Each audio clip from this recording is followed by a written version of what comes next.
Hello everyone, myself Nitin Sharma and you are watching school से SSC YouTube channel. आज की इस क्लास में हम लोग राजस्थान हिस्ट्री का एक इम्पोर्टेंट टॉपिक भरतपुर का जाट साम्राज्य करने वाले हैं।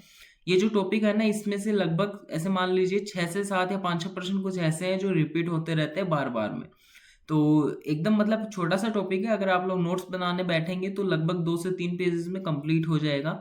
लेकिन हाँ, क्वेश्चन इसमें से बनते हैं तो मतलब इम्पोर्टेंट टॉपिक है, क्योंकि एक तो इसको पढ़ना कम पड़ेगा, 2-3 पेज ही पढ़ने हैं और फिर प्रश्न भी आते हैं, तो एक इम्पोर्टेंट टॉपिक होता है एग्जाम्स की दृष्टि से। और जहाँ पे भी मतलब आपके अगर कुछ राजवंश वगैरह का नाम दे रखा है सिलेबस में, तो मतलब वो ये पढ़ना पड़ेगा आपको। तो चलिए शुरू करते हैं बिना किसी टाइम खराब किए, ठीक है। और सबसे पहले हम लोग देखते हैं ना कि जो भरतपुर का जाट साम्राज्य है, इसकी नींव पड़ी किस प्रकार से, इसका इतिहास क्या है, ठीक है। चलिए नेक्स्ट स्लाइड में चर्चा करते हैं। देखिए, इतिहास की बात करें तो समय था 1669, ठीक है।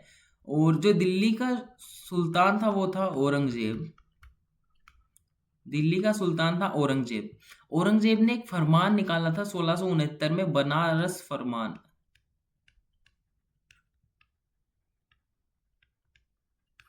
ठीक है। इसमें जो फरमान था, इसके विरोध स्वरूप, इस फरमान को जैसे औरंगजेब ने निकाला तो इसका विरोध किया किसने? एक नाम आता है गोकुला जाट का।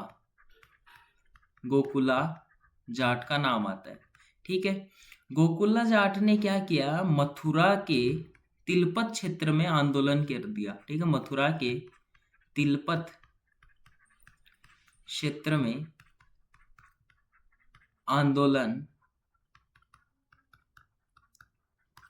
किया, ठीक है। गोकुला जाट ने क्या किया? मथुरा के तिलपत क्षेत्र में आंदोलन कर दिया। अब क्या हुआ? ये जो आंदोलन था, ये औरंगजेब के विरुद्ध जाटों का प्रथम आंदोलन था, ठीक है। प्रथम आंदोलन था। यहां तक समझ में आया होगा। अब देखिए, अब बात करें तो औरंगजेब ने क्या किया, इसका मतलब जवाब तो ऑब्वियसली यार, सुल्तान है तो मतलब जवाब तो देगा ही। गोकुला जाट ने जो आंदोलन किया उसके विरोध स्वरूप औरंगजेब ने क्या किया? इसको मृत्यु दंड दे दिया, ठीक है। मृत्यु दंड दे दिया।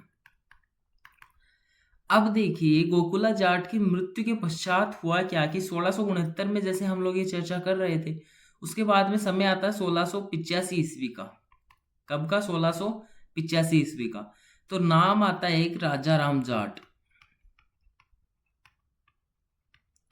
राजा राम जाट ने क्या किया? जाटों का नेतृत्व किया, ठीक है। नेक्स्ट स्लाइड में पढ़ते हैं राजा राम जाट के बारे में।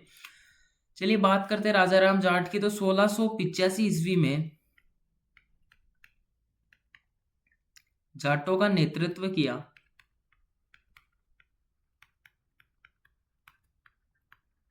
ठीक है। अब इसमें किया क्या इसने नेतृत्व में कि 1685 ईस्वी में इन्होंने क्या किया? उत्तर प्रदेश जो राज्य है उसमें एक जगह पड़ती है सिकंदरा, ठीक है। सिकंदरा में क्या है? अकबर की कब्र थी। कब्र बोले तो मकबरा। इन्होंने क्या किया? अकबर के मकबरे को लूटा और अकबर की जो अस्थियां हैं उन्हें निकाला। मतलब अस्थियां नहीं बोलेंगे, जो मतलब कंकाल बचता है, मतलब दफनाया ही होगा ऑब्वियसली अकबर को। तो जो था उसे निकाला और फिर उसे हिंदू धर्म के अनुसार अंतिम संस्कार कर दिया गया उसका, ठीक है। तो ये जो किया राजा राम जाट ने, तो ऑब्वियस सी बात है, औरंगजेब के पूर्वज ही थे अकबर, तो वो नाराज होते। तो राजा राम जाट को भी औरंगजेब ने क्या किया? मृत्युदंड दे दिया, ठीक है। अब देखिए, हमने दो चीजें पढ़ी, गोकुला जाट, गोकुला जाट और राजा राम जाट। देखिए, राजा राम और गोकुला जाट को मृत्युदंड दिया किसने? औरंगजेब ने। और दोनों समकालीन थे किसके? औरंगजेब के। ये तो 1669 की बात है, और ये जो बात है ये हमारी 1685 की बात है, ठीक है।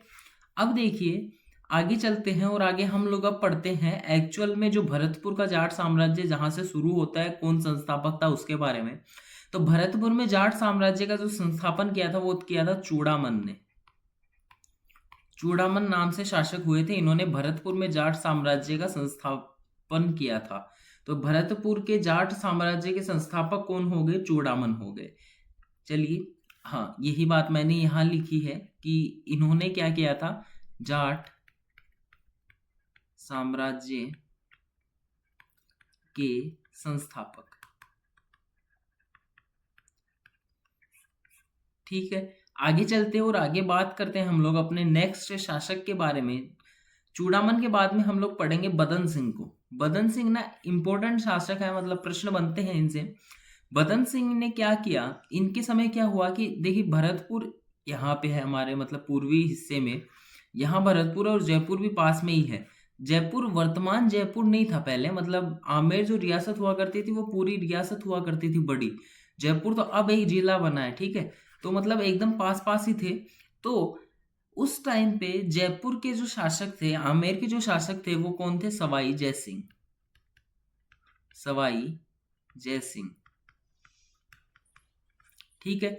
सवाई जय सिंह जो थे, इन्होंने बदन सिंह को ब्रजराज की उपाधि दी, ब्रजराज की उपाधि, ठीक है।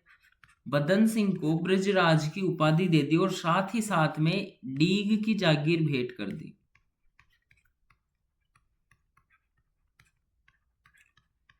ठीक है, ये दो चीजें आपको याद रखनी है कि एक तो जागीर दी कौन सी, डीग, और उपाधि दी किसकी, ब्रजराज की। ठीक है, अब देखिए बदन सिंह को भरतपुर में जाट साम्राज्य का वास्तविक संस्थापक माना जाता है, क्योंकि डीग की जब जागीर दी गई तो डीग में मतलब इन्होंने शासन किया। डीग कहाँ पड़ता है, भरतपुर में, तो वास्तविक संस्थापक कौन हो गए, बदन सिंह।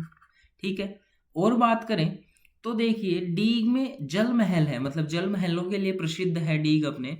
तो डीग के जो जल महल है उनका जो निर्माण हुआ था वो बदन सिंह के काल में ही प्रारंभ हो गया था। निर्माण जो था बदन सिंह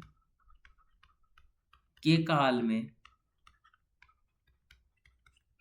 प्रारंभ, ठीक है, प्रारंभ बदन सिंह के काल में हो गया था। और इनके पुत्र आते हैं जिनसे प्रश्न बनते हैं, कौन, सूरजमल जाट।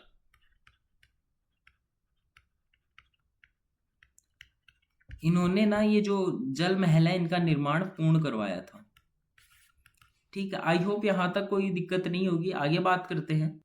अब हम पढ़ेंगे ये जो मतलब राजवंश है, इसमें एक प्रतापी शासक हुए थे, कौन, सूरजमल जाट, जिनसे ना आरपीएससी प्रश्न पूछता है। वो कर्मचारी बोर्ड भी है, लेकिन आरपीएससी कुछ ज्यादा ही फेवरेट है, मतलब प्रश्न पूछा जाता है आरपीएससी में बहुत ज्यादा। तो देखिए सूरजमल जाट की बात करें तो सूरजमल जाट का पहला ही नाम आता है, मतलब बदन सिंह में ही हमें पढ़ लेना चाहिए था, लेकिन मैंने सोचा आप अगर यहाँ पढ़ेंगे तो ज्यादा आपको याद रहेगा। देखिए एक ना भरतपुर का दुर्ग है, भरतपुर दुर्ग, भरतपुर का जो दुर्ग है गए, ठीक है, ये जो दुर्ग है इसका निर्माण करवाया था किसने, सूरजमल ने। लेकिन प्रश्न पूछा जाता है, पहली बात तो इसका निर्माण 1733 ईस्वी में ही करवाया गया था, और जो सूरजमल का शासन काल था वो था 1756 से 63 ईस्वी।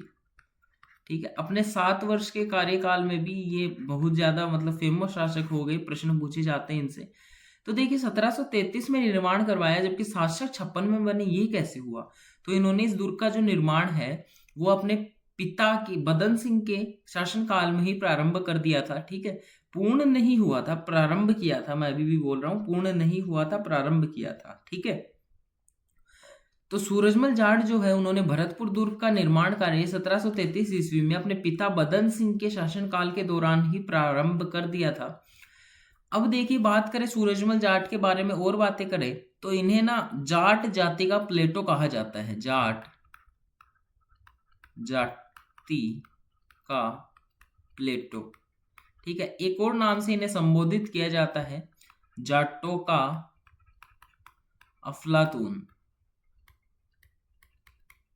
ठीक है, इन दोनों नामों से सूरजमल जाट को संबोधित किया जाता है या फिर इन्हें कहा जाता है, और प्रश्न पूछा जाता है भाई यहीं से, इंपॉर्टेंट है। ठीक है, दोनों नाम एग्जाम में आते हैं, बहुत बार आए हैं, आते नहीं आ चुके हैं, देखिए। ठीक है, आगे चलते हैं। और भरतपुर में लोहागढ़ दुर्ग का निर्माण सूरजमल ने ही करवाया था, जिसे राजस्थान का अजय दुर्ग कहते हैं। लोहागढ़ दुर्ग भरतपुर दुर्ग को ही कहते हैं। ठीक है, तो यहाँ कंफ्यूज मत होइएगा, लोहागढ़ दुर्ग भरतपुर दुर्ग का ही नाम है। तो निर्माण किसने करवाया था, सूरजमल जाट ने। अब इस दुर्ग को ना अजय दुर्ग क्यों कहते हैं, क्योंकि ना किसी भी आक्रमणकारी ने इस दुर्ग पर विजय प्राप्त नहीं की। यहां तक कि अंग्रेजों ने भी एक बार आक्रमण किया था, लेकिन वो भी पराजित होकर लौट गए थे। ठीक है, वो भी विजय प्राप्त नहीं कर सके थे इस दुर्ग पर, तो इस दुर्ग को अजय दुर्ग कहा जाता है। और इस दुर्ग के बारे में ना एक कहावत है कि जो अंग्रेज लोग थे उनका जो प्रतिष्ठा का सूर्य था वो इसी दुर्ग के दुर्भाग्यपूर्ण घेरे में दबकर रह गया था। ठीक है, ऐसी बातें कही जाती है इस दुर्ग के बारे में, जिसका निर्माण करवाया था सूरजमल जाट ने। और उस दुर्ग को हम लोग बहुत ही डिटेल से अपने दुर्गों वाले सीरीज में कंप्लीट कर चुके हैं। आप लोगों ने अगर वो नहीं देखी है तो आप अभी चैनल पेज पे जाइए, वीडियोस के सेक्शन में जाइए और स्क्रॉल करेंगे तो आपको वो पूरे के पूरे 6 से 7 वीडियोस देखने को मिलेंगी। और उसमें ना मैंने पूरा का पूरा कंप्लीट करवा रखा है। आप मतलब अगर उससे पढ़ते हैं तो उससे बाहर प्रश्न नहीं जाने वाला है, और रिलेटिव सीरीज रहेगी। मतलब अगर वो पढ़ते हैं तो हिस्ट्री में भी काम आएगी, जियोग्राफी में भी काम आएगी और कल्चर में भी काम आएगी, तो वो आपको पहले देख लेनी चाहिए। ठीक है, तो फटाफट से इस वीडियो के कंप्लीट होने के बाद में इसे आप लोग लाइक करेंगे और फिर वो सीरीज जाकर पूरा का पूरा वॉच करेंगे। ठीक है, चलिए आगे चलते हैं और आगे बात करते हैं हम लोग सूरजमल जाट के बारे में। तो हम लोगों ने देखा इन्हें जाट जाति का प्लेटो, जाटों का अफलातून, और जो भरतपुर दुर्ग है उसका निर्माणकर्ता कहा जाता है। और बात करें तो जो डीग के जो जल महल थे जिनका निर्माण बदन सिंह के काल में प्रारंभ हुआ था, उनका जो निर्माण कार्य है वो सूरजमल जाट ने ही पूर्ण करवाया था।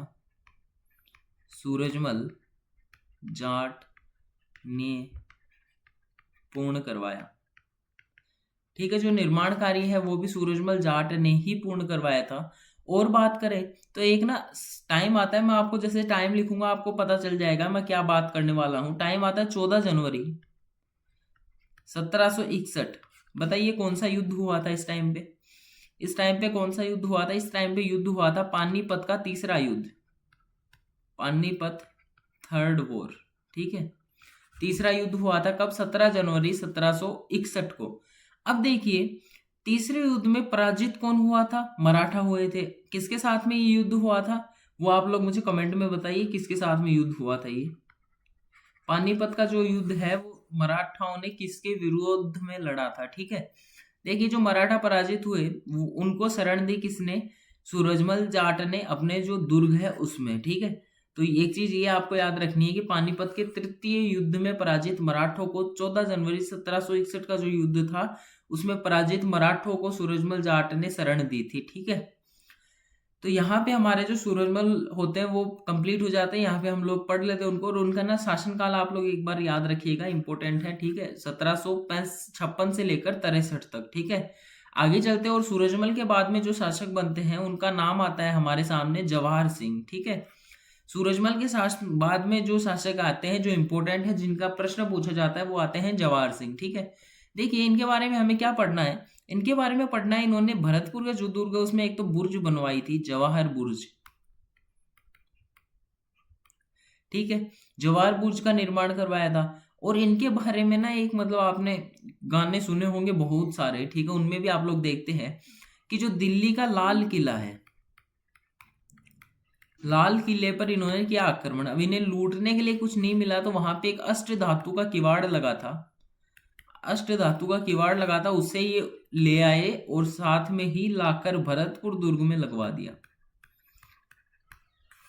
ठीक है, अब देखिए तो आपसे मतलब प्रश्न दो तरीके से पूछा जा सकता है कि दिल्ली से जो अष्ट धातु किवाड़ थे वो कौन लेके आए थे? तो जवाहर सिंह।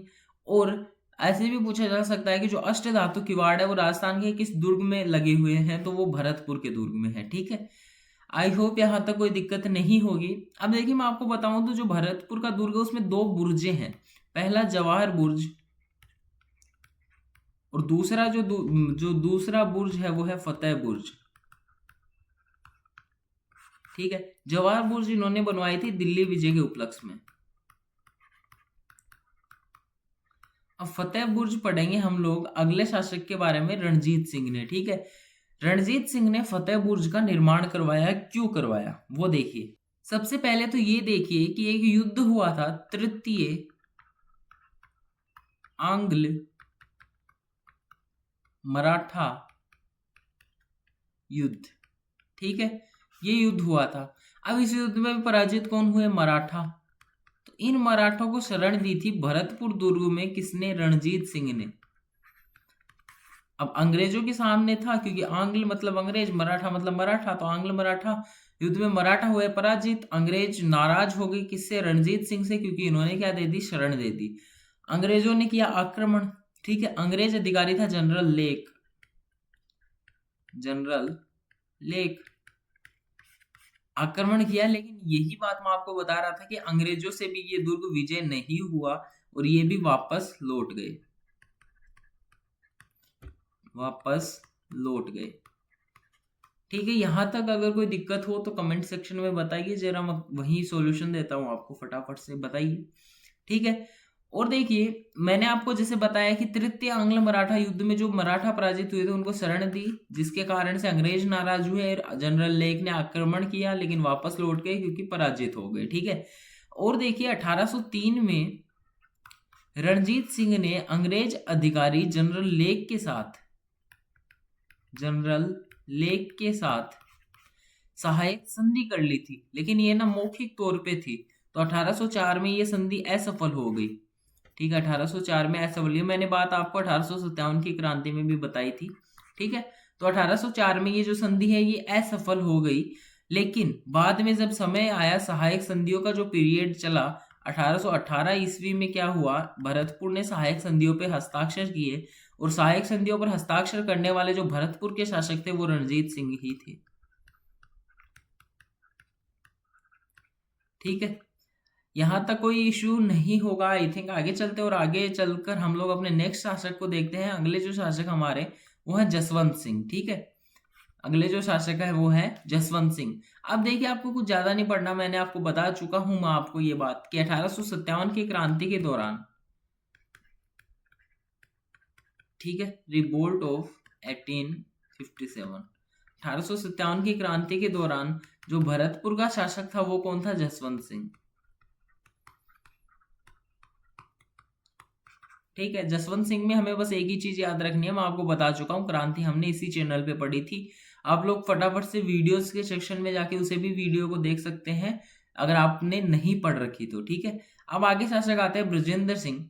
ब्रजेंद्र सिंह के बारे में हमें क्या याद रखना है, प्रश्न किस प्रकार से बन सकता है। देखिए पहला प्रश्न बनेगा भारत की स्वतंत्रता के समय। ठीक है, दूसरा प्रश्न बनेगा राजस्थान के एकीकरण के समय। तीसरा प्रश्न बनेगा इंस्ट्रूमेंट ऑफ अक्सेशन। इंस्ट्रूमेंट ऑफ अक्सेशन पर मतलब ये क्या था, ये बताइए जरा, पढ़ाया मैंने आपको। विलय पत्र था ये, जो कि रियासती विभाग ने तैयार किया था, तो इस पर हस्ताक्षर किस शासक ने किए थे, तो ब्रजेंद्र सिंह ने किए थे। ठीक है, तो आपको ये चीजें याद रखनी है। यहाँ पे हमारा जो भरतपुर का साम्राज्य कंप्लीट होता है, लेकिन रुकिए, आप लोग बैक नहीं जा सकते क्योंकि मैंने इसी वाले वीडियो में अभी ऐड किया है कुछ। क्या अब से हम लोग कुछ एक प्रश्न साथ में भी किया करेंगे, तो हम लोग अब देखने वाले हैं हमारे इंपॉर्टेंट क्वेश्चंस। अब इंपॉर्टेंट क्यों है, क्योंकि या तो ये एग्जाम्स में आ चुके हैं, तो या तो ये PYQs है, ठीक है, या फिर ये कुछ एक प्रश्न है जो इंपॉर्टेंट है कि आ सकते हैं। ठीक है, 60 to 70% पॉसिबिलिटी रहती है कि प्रश्न रिपीट हो जाते हैं जो भरतपुर का जो जाट राजवंश है उसमें से। ठीक है, चलिए देखते हैं हम लोग और अपना पहले प्रश्न की तरफ बढ़ते हैं। हमारा जो पहला प्रश्न है वो है, औरंगजेब ने बनारस फरमान कब जारी किया था, बताइए। आपके पास में ऑप्शन है 4, 1969, 1972, 1970 और 1971। बताइए बताइए, जो बनारस फरमान है वो कब जारी किया गया था। अभी अभी मैंने आपको बताया, कमेंट सेक्शन में आप लोग आंसर कीजिए इसका फटाफट से। देखिए जो बनारस फरमान है वो 1669 में जारी किया गया था। मैंने 1900 बोल दिया था क्या, आई थिंक मैंने 1900 बोल दिया होगा, बट कोई नहीं, अब बता देते हैं, एक ही बात है। अगर वीडियो एग्जिट कर गए उनका तो लॉस ही होगा, लेकिन हाँ अगर आप लोग लास्ट तक बने रहते हैं तो मेरी गारंटी आप लोग कुछ भी गलत नहीं पढ़ेंगे, कुछ भी आप लोग मतलब छूटेगा नहीं। ठीक है, तो देखिए 1669 में औरंगजेब ने बनारस फरमान जारी किया था, तो यहाँ पे हमारे प्रश्न का आंसर हो जाता है 1669। फिर वो गोकुला जाट वाली मैंने स्टोरी बताई कि उन्होंने जाटों का जो प्रथम आंदोलन था वो उन्हीं के काल में हुआ था, सो मतलब उन्हीं ने किया था। फिर उन्हें मृत्यु दंड दिया गया। फिर आते हैं राजा राम जाट और उन्हें भी मृत्यु दंड दिया जाता है। लेकिन हाँ, किसने उत्तर प्रदेश के सिकंदरा में स्थित अकबर के मकबरे को लूटा था, बताइए। जगह है उत्तर प्रदेश, ठीक है, जगह है उत्तर प्रदेश, सिकंदरा जगह है, मतलब उत्तर प्रदेश में एक जगह है सिकंदरा, वहां पे अकबर का मकबरा था, उसे लूटा गया था। किसने लूटा था? ऑप्शन है गोकुला जाट, जय सिंह, राजाराम जाट या राज सिंह। देखिए, गोकुला जाट को जब मृत्युदंड दिया गया तो बदला लेने के लिए राजाराम जाट ने अकबर के मकबरे को लूटकर हिंदू धर्म के अनुसार उनका अंतिम संस्कार कर दिया था। तो हमारा जो आंसर हो जाएगा वो हो जाएगा राजाराम जाट। ठीक है, जो तीसरा ऑप्शन है वो करेक्ट हो जाएगा, तो मैं यहाँ लिख देता हूँ, आंसर हो जाएगा अपना तीसरा ऑप्शन। आगे चलते हैं और आगे चलकर बात करते हैं हम लोग कि भरतपुर में जाट साम्राज्य का संस्थापक कौन था, बताइए। देखिए, भरतपुर में साम्राज्य हुआ, जाट साम्राज्य, उसका संस्थापक मैंने आपको बताया, मैंने दो प्रश्न बताए आपको कि एक तो संस्थापक कौन थे और एक वास्तविक संस्थापक कौन थे, बताइए। देखिए, इसमें ऑप्शन मिलेंगे आपको राजाराम जाट, बदन सिंह, चूड़ामन या सूरजमल जाट, बताइए। इसका आंसर होगा माफ कीजिए, चूड़ामन। ठीक है, आंसर होगा इसका चूड़ामन, क्योंकि वास्तविक संस्थापक तो दूसरा था। यहाँ पे पूछा क्या, संस्थापक तो चूड़ामन ही थे। ठीक है, आगे चलते और आगे हमारा प्रश्न देखते हैं। नेक्स्ट क्वेश्चन, अगला प्रश्न है, ब्रजराज किसकी उपाधि थी? ब्रजराज किसकी उपाधि थी? ऑप्शन है राजाराम जाट, बदन सिंह, चूड़ामन या सूरजमल जाट, बताइए। कमेंट में बताइए ब्रजराज की उपाधि किसकी थी, किसने दी थी और साथ में कौन सी जागीर भेंट की थी। देखिए, मैंने अभी आपको बताया कि सवाई जयसिंह ने, सवाई जयसिंह भी बोल सकता हूं मैं और जयसिंह द्वितीय भी बोल सकता हूं, जयसिंह द्वितीय ने डीग की जागीर दी थी और ब्रजराज की उपाधि दी थी। और ये दोनों चीजें किसे मिली थी? बदन सिंह को। ठीक है, तो आंसर हो जाएगा बदन सिंह। अब आगे चलते और अपना नेक्स्ट प्रश्न देखते हैं। अगला जो हमारा प्रश्न है वो है, भरतपुर के किस शासक को, एक चीज पीछे चलते हैं, मैं बता देता हूं आपको, वापस से रिपीट कर देता हूं। देखिए, बदन सिंह के बारे में एक और चीज आती है कि इसे नहीं, इन्हें भरतपुर में जो जाट साम्राज्य है उसका वास्तविक संस्थापक माना जाता है। वास्तविक संस्थापक माना जाता है। चलिए, अब आगे चलते हैं और अपना अगला प्रश्न देखते हैं कि किस शासक को जाट जाति का प्लेटो या जाटों का अफलातून कहा जाता है। ऑप्शन है राजाराम जाट, बदन सिंह, चूड़ामन और सूरजमल जाट। ऑप्शन पढ़ने की भी आवश्यकता नहीं होनी चाहिए, क्योंकि अभी भी हमने पढ़ा है कि जाट जाति का प्लेटो या फिर जाटों का अफलातून सूरजमल जाट को कहा जाता है। चलिए आगे चलते हैं और अपने अगले प्रश्न की तरफ बढ़ते हैं। दिल्ली में लाल किले से अष्ट धातु के किवाड़ लाकर किसने भरतपुर के दुर्ग में लगवाए थे? एक ना वो गाना भी तो है, पहाड़ के न लाया था दिल्ली के कुआड़, उस दादा महाराज के पोते न करो। ठीक है, तो वो जो है, मतलब कौन लेके आया था वो अष्ट धातु के किवाड़ लाल किले से? अब ये भी मैंने बताया, आंसर हमारा हो जाएगा क्या, बताइए जरा, बताइए। यहाँ पे पहला ऑप्शन है जवाहर सिंह, दूसरा है बदन सिंह, तीसरा है चूड़ामन और चौथा है सूरजमल जाट।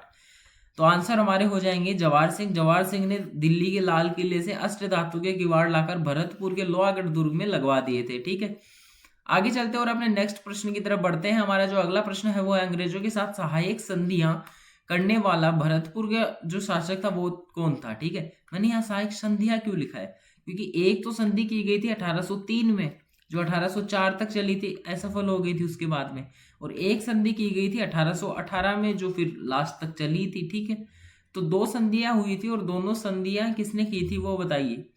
दोनों संधियां करने वाला जो शासक था वो कौन था? ऑप्शन है राजाराम जाट। राजाराम जाट नहीं होंगे क्योंकि इस टाइम पे तो अंग्रेज आए भी नहीं थे। दूसरा है रणजीत सिंह, में भी हो सकते हैं। चूड़ामन नहीं होंगे क्योंकि ये संस्थापक थे उस टाइम पे अधीनता थोड़ी ना स्वीकार करेंगे। और जो चौथे शासक आते हैं वो आते हैं सूरजमल जाट, बताइए इन दोनों में से कौन से होंगे? रणजीत सिंह हमारा आंसर हो जाएगा। इस प्रकार से आप लोग ना ऑप्शन एलिमिनेट कर सकते हैं। ऑप्शंस मतलब अगर आपको टाइम पीरियड याद है तो फिर वैसे भी कर सकते हैं, क्योंकि देखिए जो सूरजमल जाट का जो टाइम पीरियड है वो था 1756 से 63। ठीक है, इस टाइम पे अंग्रेज कहाँ थे, सहायक संधियां कहाँ ही हुई थी, तो ये वैसे भी नहीं होने, तो बचे कौन? रणजीत सिंह। तो यही आंसर हमारा हो जाएगा। आगे चलते और आगे हम लोग अपने नेक्स्ट प्रश्न की तरफ बढ़ते हैं। हमारा जो अगला प्रश्न है वो है, 1857 की क्रांति के समय भरतपुर का शासक कौन था? 1857 की जो क्रांति हुई थी उसके टाइम पे जो भरतपुर का शासक था वो कौन था? ऑप्शन है राजाराम जाट, नहीं होंगे। दूसरा ऑप्शन है बदन सिंह, ये भी नहीं होंगे। तीसरा ऑप्शन है जसवंत सिंह, में भी हो सकते हैं। और चौथा ऑप्शन है सूरजमल जाट। तो 1857 में सूरजमल जाट कहाँ थे? उनका तो टाइम पीरियड ही 1756 से 63 है। ठीक है, यही तो टाइम पीरियड है। तो 1857 में ये भी नहीं हो सकते, बचे कौन, जसवंत सिंह, ये हमारा आंसर हो जाएगा। ठीक है, इस प्रकार से ऑप्शन एलिमिनेट करते हैं तो आपका आंसर वैसे भी निकल ही आएगा। तो हमारा जो इस प्रश्न का आंसर हो जाएगा वो हो जाएगा 3 नंबर का। ठीक है, जसवंत सिंह।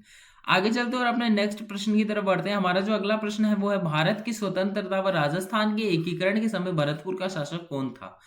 मैंने आपको बताया 3 तरीकों से प्रश्न पूछा जा सकता है, या तो भारत की स्वतंत्रता देगा, या राजस्थान का एकीकरण देगा, या फिर इंस्ट्रूमेंट ऑफ सक्सेशन पे हस्ताक्षर करने वाला शासक बोलेगा।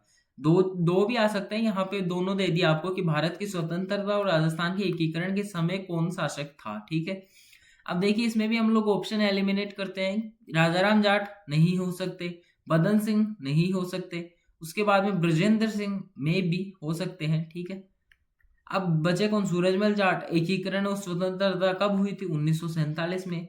कहाँ थे, शासनकाल ही नहीं है इनका तो ये भी नहीं है। बचे कौन, ब्रजेंद्र सिंह, ये आंसर हो जाएंगे। तो इस प्रकार से आप लोग ऑप्शन भी एलिमिनेट कर सकते हैं। कहीं मतलब कंफ्यूज होंगे आप, जहां मतलब हमने जो 3 प्रश्नों में किया उस प्रकार से तीनों ऑप्शन एलिमिनेट नहीं होंगे, लेकिन हाँ इतना जरूर है कि आप 2 ऑप्शन तो कम से कम एलिमिनेट कर देंगे, फिर मतलब आपकी जो पॉसिबिलिटी है क्वेश्चन सही होने की वो 50-50% हो जाएगी। ठीक है, तो इस प्रकार से आप लोग कर सकते हैं। हम लोगों ने आज पूरा का पूरा भरतपुर का जाट साम्राज्य पढ़ लिया है। आई होप आपको समझ में आया होगा। अगर कोई डाउट हो तो कमेंट सेक्शन में बताइए। वीडियो पसंद आई हो तो लाइक कीजिए, चैनल को सब्सक्राइब कीजिए अगर नए हो तो आप लोग।